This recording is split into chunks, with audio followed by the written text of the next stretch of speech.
नमस्कार दोस्तों, हमारे YouTube चैनल एग्जाम लर्नर में आपका स्वागत है। दोस्तों, इस वीडियो में हम लेकर आए हैं भारतीय राज्य व्यवस्था का एक महत्वपूर्ण टॉपिक संसद, जो कि आगामी परीक्षा बीईओ यानी कि खंड शिक्षा अधिकारी के लिए संभावित प्रश्न है। तो दोस्तों, वीडियो को लाइक शेयर कर दीजिएगा और चैनल को अभी तक सब्सक्राइब नहीं किए हैं तो चैनल को सब्सक्राइब करके साथ में बेल आइकन को प्रेस जरूर कर लीजिएगा, जिससे आने वाले सभी वीडियो का नोटिफिकेशन आपको पहले मिल जाए। और इसका PDF आपको हमारे टेलीग्राम चैनल पर मिल जाएगा। नीचे डिस्क्रिप्शन में टेलीग्राम का लिंक दे दिया गया है, आप वहाँ से ज्वाइन करके PDF डाउनलोड कर सकते हैं। तो चलिए शुरू करते हैं। तो पहला प्रश्न है आपका, यहाँ देख सकते हैं कि भारतीय संविधान में संसदीय शासन व्यवस्था किस देश से ली गई है। तो इसका सही आंसर हो जाएगा आपका ऑप्शन सी, ब्रिटेन के संविधान से। भारतीय संविधान में संसदीय शासन व्यवस्था ब्रिटेन के संविधान से ली गई है और संसदीय शासन का उद्भव वह ब्रिटेन में हुआ, इसलिए ब्रिटेन की संसद को संसद की माँ यानी कि मदर ऑफ ऑल पार्लियामेंट्स कहा जाता है। वेस्टमिंस्टर मॉडल शासन की एक लोकतांत्रिक संसदीय व्यवस्था है जो कि सैकड़ों वर्षों के काल में ब्रिटेन में विकसित हुई। इस व्यवस्था का नाम लंदन के पैलेस ऑफ वेस्टमिंस्टर पर आधारित है, जहां पर ब्रिटेन की संसद स्थित है।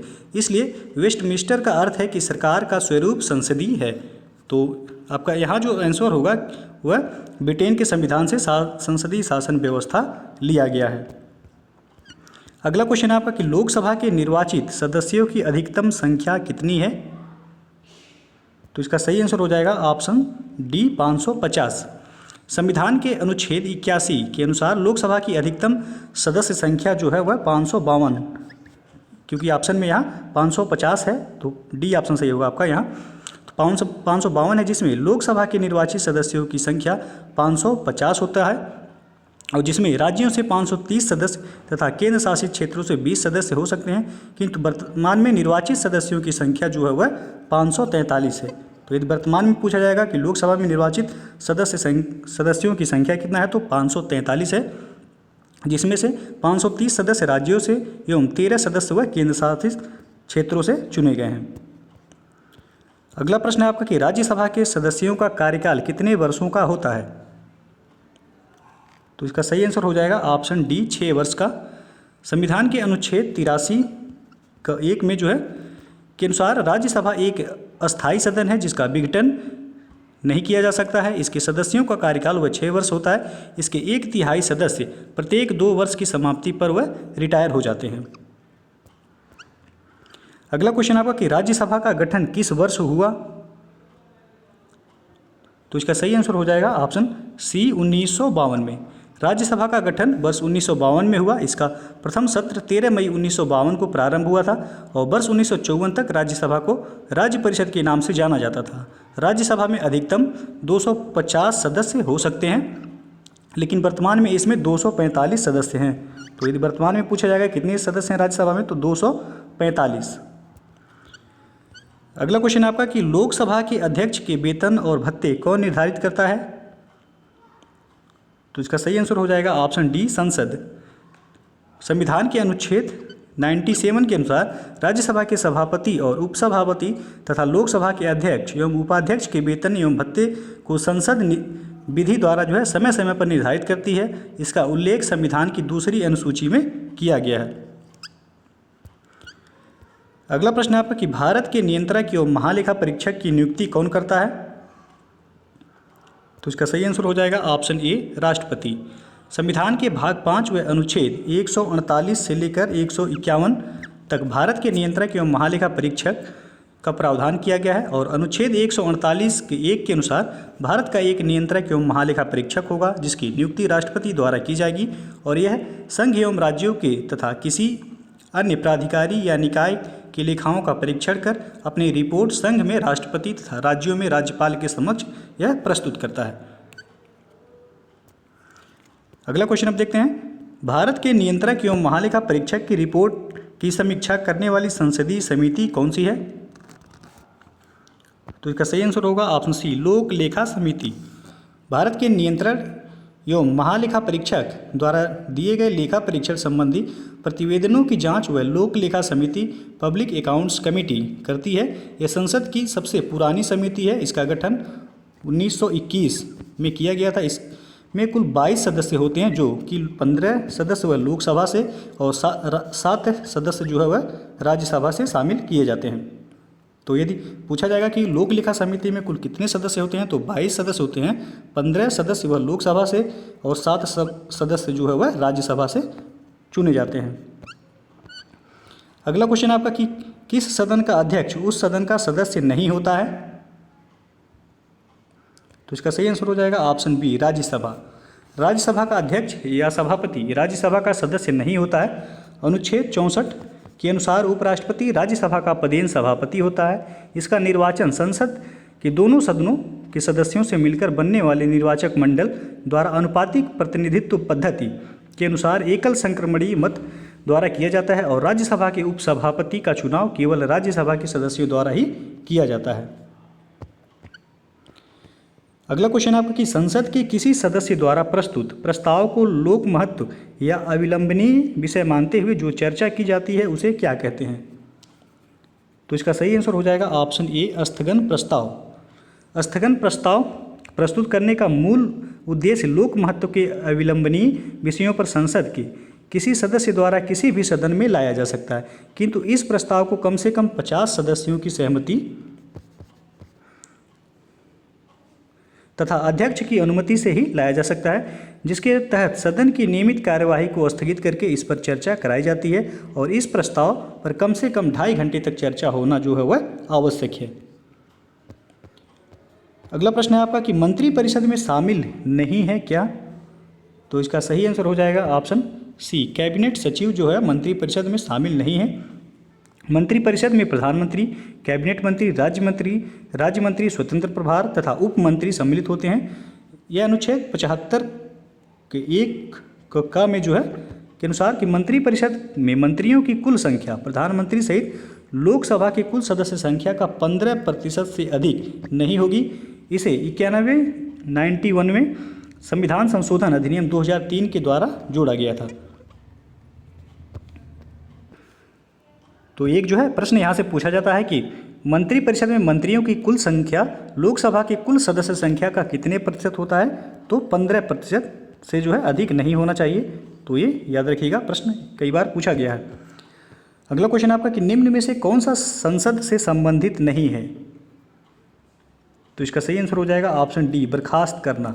बर्खास्त करना भारत की संसदीय शब्दावली से संबंधित नहीं है। संविधान के अनुच्छेद 85 के अनुसार राष्ट्रपति समय समय पर संसद के प्रत्येक सदन को अधिवेशन के लिए आहूत करेगा और उनके अधिवेशनों का सत्रावसान करेगा और लोकसभा का विघटन जो है कर सकेगा, जबकि जो है यह बर्खास्त शब्द नहीं यूज किया गया है।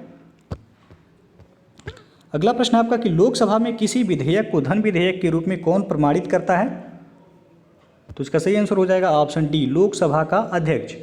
कोई विधेयक धन विधेयक है या नहीं इसका निर्णय लोकसभा अध्यक्ष द्वारा किया जाता है और इसका विनिश्चय अंतिम होता है। अनुच्छेद 117 का 1 के अनुसार धन विधेयक राष्ट्रपति की अनुशंसा से केवल लोकसभा में ही प्रस्तावित किया जाएगा और धन विधेयक का उल्लेख संविधान के अनुच्छेद 110 में किया गया है। इसके अनुसार कोई विधेयक धन विधेयक होगा यदि उसमें निम्न विषय सम्मिलित हों। पहला कि किसी कर का अधिरोपण, दूसरा है उत्साधन, परिहार या परिवर्तन।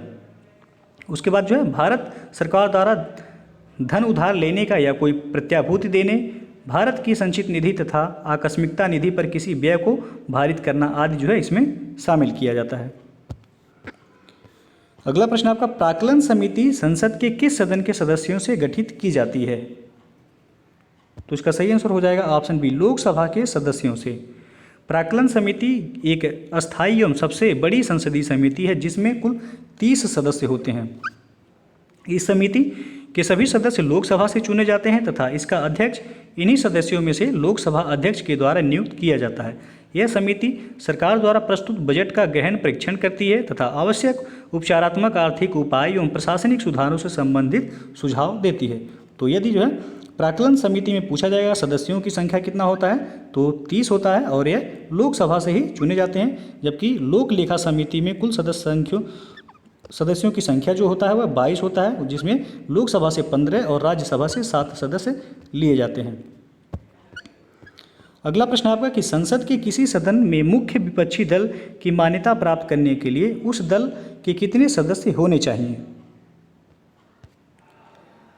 तो इसका सही आंसर हो जाएगा ऑप्शन डी सही हो जाएगा यहाँ, सदन की कुल सदस्य संख्या का 1/10वां भाग। लोकतंत्र में विपक्ष की भूमिका भी उतनी ही महत्वपूर्ण होती है जितना कि सत्ता पक्ष की होती है। संसद के दोनों सदनों में विपक्षी दल होता है और विपक्ष का दर्जा उस पार्टी या दल को दिया जाता है जिसकी सदस्य संख्या उस सदन के 1/10वां भाग के बराबर होना चाहिए। लोकसभा में 55 सदस्य और राज्यसभा में 25 सदस्य होना जो है आवश्यक है। तो डी ऑप्शन जो है आपका यहाँ सही हो जाएगा। अगला प्रश्न आप देखते हैं कि अनुच्छेद 108 के अंतर्गत लोकसभा और राज्यसभा की संयुक्त बैठक आहूत की जाती है किसके द्वारा? तो इसका सही आंसर हो जाएगा ऑप्शन ए, राष्ट्रपति द्वारा।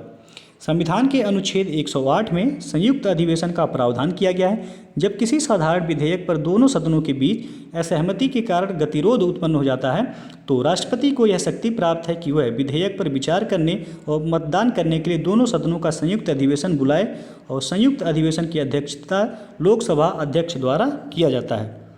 आहूत कौन करता है? तो राष्ट्रपति करता है। अध्यक्षता जो करता है वो लोकसभा अध्यक्ष करता है। तो इसे याद रखिएगा, पूछा जाता है। अगला क्वेश्चन आपका, संसद की लोक लेखा समिति का अध्यक्ष नियुक्त किया जाता है किसके द्वारा? तो इसका सही आंसर हो जाएगा ऑप्शन ए, लोकसभा अध्यक्ष के द्वारा। संसद की लोक लेखा समिति के अध्यक्ष की नियुक्ति लोकसभा अध्यक्ष द्वारा नियुक्त किया जाता है और वर्ष 1967 से यह परंपरा रही है कि इस समिति का अध्यक्ष विपक्षी दल के किसी सदस्य को नियुक्त किया जाता है। लोक लेखा समिति को कभी कभी प्राक्कलन समिति की जुड़वा बहन भी कहा जाता है क्योंकि इन समितियों के कार्य एक दूसरे के पूरक होते हैं। प्राक्कलन समिति सार्वजनिक व्यय के अनुमानों के संबंध में कार्य करती है और लोक लेखा समिति व सरकार के व्यय के लिए सदन द्वारा प्रदान की गई राशियों का विनियोग दर्शाने वाले लेखाओं की जांच करती है, जिसका उद्देश्य यह सुनिश्चित करना होता है कि धन उसी मद में खर्च हुआ है जिसके लिए प्रदान किया गया था। तो लोक लेखा समिति के जो वर्तमान अध्यक्ष हैं वह अधीर रंजन चौधरी हैं, तो याद रखिएगा। अगला क्वेश्चन आप देखते हैं कि संसदीय सरकार की एक प्रमुख विशेषता क्या है? तो इसका सही आंसर हो जाएगा ऑप्शन डी, संसद के प्रति मंत्री परिषद सामूहिक रूप से उत्तरदायी होता है। सरकार की संसदीय व्यवस्था को कार्यपालिका और विधायिका के संबंधों के आधार पर संसदीय और अध्यक्षीय व्यवस्था में विभाजित किया जा सकता है और भारत में संसदीय शासन व्यवस्था इंग्लैंड के वेस्टमिंस्टर मॉडल पर आधारित है। भारत का राष्ट्रपति इंग्लैंड के राजा के समान कार्यपालिका का नाम मात्र अध्यक्ष होता है और वास्तविक कार्यपालिका शक्ति जनता द्वारा निर्वाचित प्रतिनिधियों से गठित मंत्रिपरिषद में निहित होती है और मंत्रिपरिषद सामूहिक रूप से लोकसभा के प्रति उत्तरदायी होती है और संसदीय शासन व्यवस्था में विधायिका का कार्यपालिका पर नियंत्रण होता है। अगला क्वेश्चन है आपका कि राज्यसभा का उपसभापति किसे चुना जाता है? तो इसका सही आंसर हो जाएगा ऑप्शन बी, किसी भी व्यक्ति को जो उस समय राज्यसभा का सदस्य हो। संविधान के अनुच्छेद 89 का 2 के अनुसार जो है राज्यसभा यथाशीघ्र अपने किसी सदस्य को उपसभापति चुनेगी और जब उपसभापति का पद रिक्त हो तो राज्यसभा किसी अन्य सदस्य को उपसभापति चुनेगी। अगला क्वेश्चन आपका कि केंद्रीय विधानमंडल का अध्यक्ष बनने वाले पहले भारतीय कौन थे? तो इसका सही आंसर होगा ऑप्शन सी, विट्ठल भाई पटेल। केंद्रीय विधानमंडल का गठन 1921 में हुआ था और 1925 ईस्वी में विट्ठल भाई पटेल इसके प्रथम भारतीय अध्यक्ष निर्वाचित हुए थे और जबकि इसके प्रथम अध्यक्ष वर्ष 1921 में वह फ्रेडरिक व्हाइट थे। तो 1921 में जब इसका गठन हुआ था तब उस समय इसके अध्यक्ष कौन थे? तो फ्रेडरिक व्हाइट। और केंद्रीय विधानमंडल का अध्यक्ष बनने वाले पहला भारतीय तो पूछा जाएगा तो वह विट्ठल भाई पटेल होंगे। अगला क्वेश्चन आपका कि यदि संसद किसी विशिष्ट उद्देश्य के लिए कोई समिति नियुक्त करे तो उसे कहते हैं? तो इसका सही आंसर होगा ऑप्शन बी, तदर्थ समिति। संसद द्वारा किसी विशिष्ट उद्देश्य के लिए जो समिति गठित की जाती है उसे अस्थायी या तदर्थ समिति कहा जाता है। ये समितियां 2 प्रकार की होती हैं, एक होता है आपका प्रवर या संयुक्त प्रवर समिति।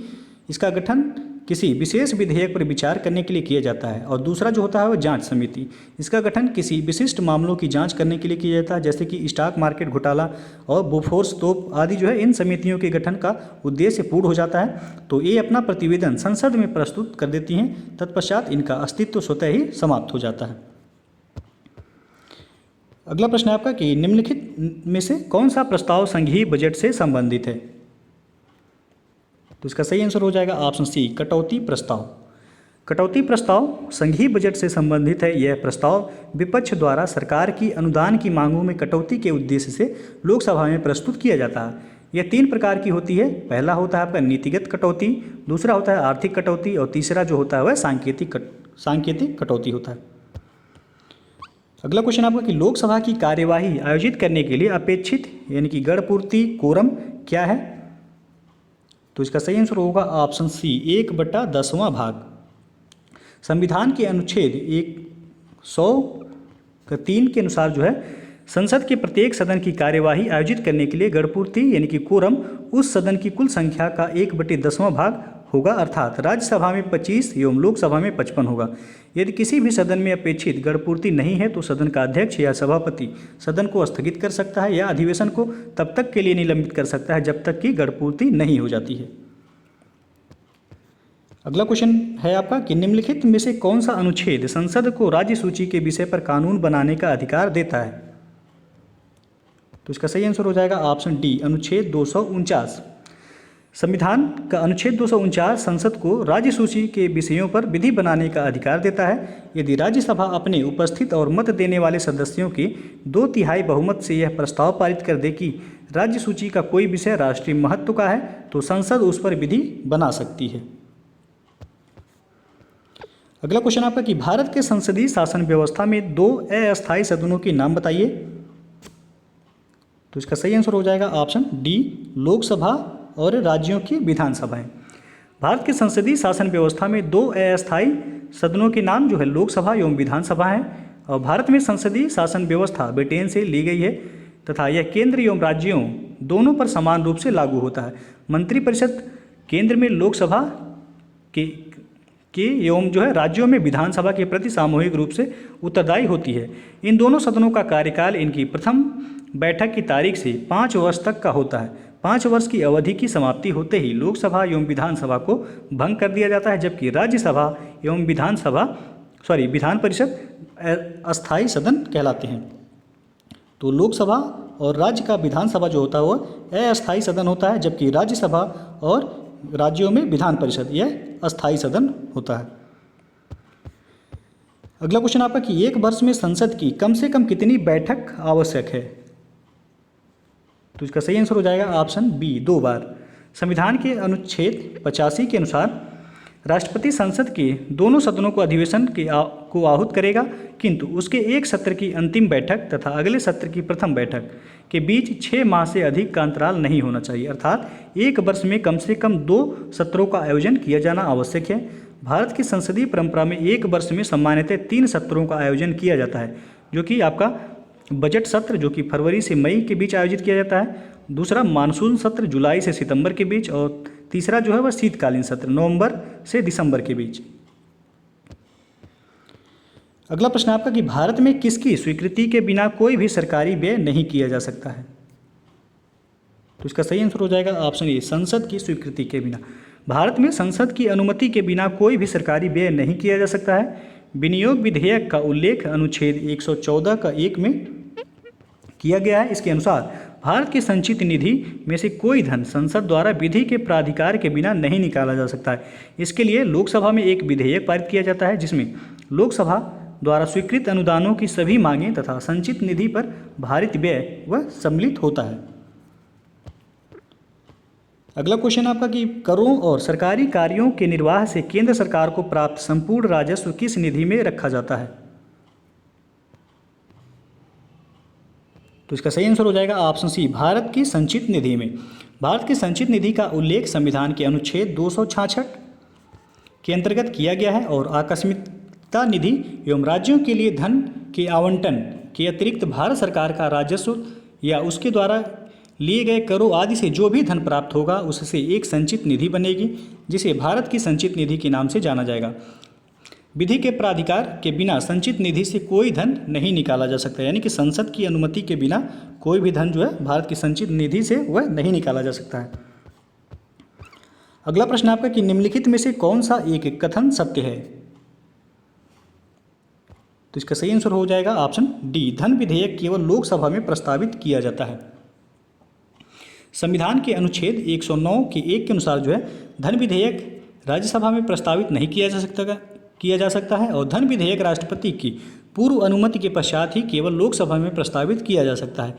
लोकसभा द्वारा धन विधेयक को पारित करने के पश्चात राज्यसभा को उसकी सिफारिशों के लिए भेजा जाता है और राज्यसभा विधेयक की प्राप्ति की तारीख से 14 दिन की अवधि के अंदर अपनी सिफारिशों सहित यदि कोई हो तो लोकसभा को लौटा देता है। लोकसभा राज्यसभा की किसी एक या सभी सिफारिशों को स्वीकार या अस्वीकार कर सकती है। नेक्स्ट क्वेश्चन है आपका कि निम्नलिखित में से कौन सा एक व्यय भारत की संचित निधि पर भारित नहीं होता है। तो इसका सही आंसर हो जाएगा ऑप्शन सी, भारत के प्रधानमंत्री के वेतन और भत्ते। संविधान के अनुच्छेद 112 के 3 के अनुसार भारत की संचित निधि पर भारित व्यय होगा जो कि राष्ट्रपति, राज्यसभा के सभापति और उपसभापति तथा लोकसभा के अध्यक्ष एवं उपाध्यक्ष, उच्चतम न्यायालय के न्यायाधीशों तथा भारत के नियंत्रक एवं महालेखा परीक्षक के वेतन एवं भत्ते, जबकि भारत के प्रधानमंत्री के वेतन एवं भत्ते संसद निधि द्वारा निर्धारित किया जाता है। तो यहाँ जो है आपका सी ऑप्शन सही हो जाएगा कि भारत के प्रधानमंत्री के वेतन और भत्ते भारत की संचित निधि पर भारित नहीं होता है। अगला प्रश्न आपका कि संसद अंतर्राष्ट्रीय संधियों को भारत के किसी भाग या संपूर्ण भारत में लागू करने के लिए कोई भी कानून बना सकती है। तो इसका सही आंसर होगा ऑप्शन डी, बिना किसी राज्य की सहमति से। संविधान के अनुच्छेद 253 के अंतर्गत संसद को किसी अन्य देश के साथ संधि या करार अथवा किसी अंतर्राष्ट्रीय सम्मेलन या फिर संगठन या निकाय में किए गए किसी संधि या करार के कार्यान्वयन के लिए भारत के संपूर्ण राज्य क्षेत्र या उसके किसी भाग के लिए बिना किसी राज्य की सहमति से कोई भी विधि वह बना सकती है। तो यह अनुच्छेद 253 में अधिकार दिया गया है।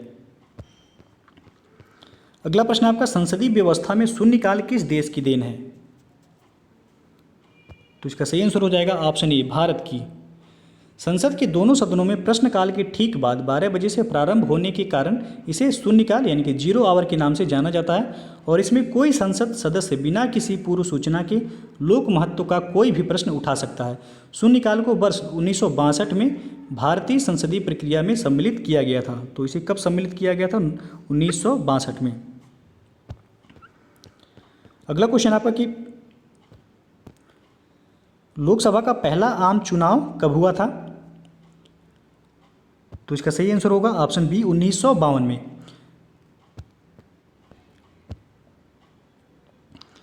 लोकसभा का प्रथम आम चुनाव 25 अक्टूबर 1951 से 21 फरवरी 1952 तक, 1951 से 21 फरवरी 1952 तक लगभग 4 माह तक चला था और इसमें 489 स्थानों के लिए चुनाव हुए थे। जीवी मावलंकर लोकसभा के प्रथम अध्यक्ष चुने गए थे।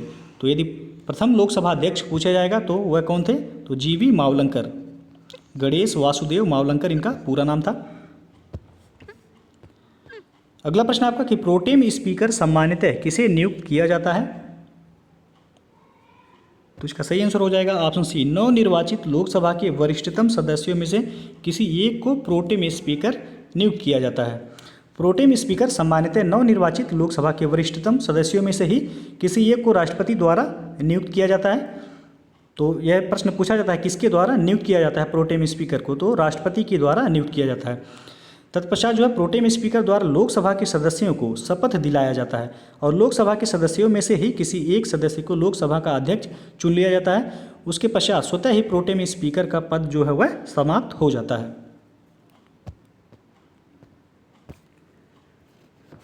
तो दोस्तों जो है ये था भारतीय राज्य व्यवस्था का एक बहुत ही महत्वपूर्ण टॉपिक, संसद से जो है प्रश्न जहाँ से पूछा जाता है। तो यदि वीडियो पसंद आया हो तो लाइक शेयर कर दीजिएगा और चैनल को अभी तक आप सब्सक्राइब नहीं किए हैं तो चैनल को सब्सक्राइब करके साथ में बेल आइकन को प्रेस कर लीजिएगा, जिससे आने वाले सभी वीडियो का नोटिफिकेशन आपको मिलता रहे।